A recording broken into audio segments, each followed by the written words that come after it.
इथं आज आपण ऊसाच्या प्लॉटमध्ये 8005 हा ऊस आहे आणि या प्लॉटमध्ये आज आपण इथं आलेलो आहोत। आणि ऊसाची जी ही आहे खोडवा आहे हा, आणि या खोडव्यामध्ये आपण इथं सुरुवातीला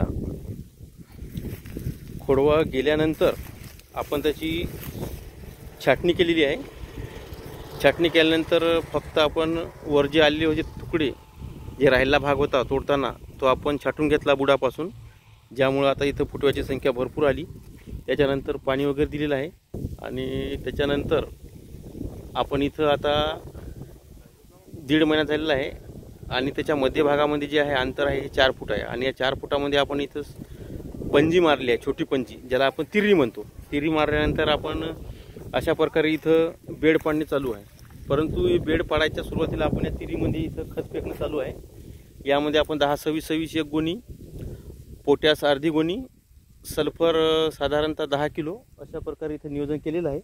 आणि जे इथं आपण जो पंची तिरी मारली आहे ती या ट्रॅक्टरने आपण अशा प्रकारे इथं मारलेली आहे। आणि तिरी मारल्यानंतर इथं आता अशा प्रकारे बेड मारणे चालू आहे। आपण बघू शकता, हे बघा अशा प्रकारे इथं बेड आहे, हे बघा अशा प्रकारे बेड मारणे चालू आहे। आणि हा जो भाग आहे, हा नाली जी आहे उंची, ही नाली साधारण आपल्याला 1.25 फूट किंवा 1.5 फूट उंच येते। आणि आतला भाग जो उताराचा आहे तो 1.5 फुटाचा येतो इथं। आणि हा पूर्ण सरीचा जो भाग आहे ऊसाच्या या झाडापासून या झाडापर्यंत, लाईनपासून लाईनपर्यंत, तो आहे 4 फुटाचा।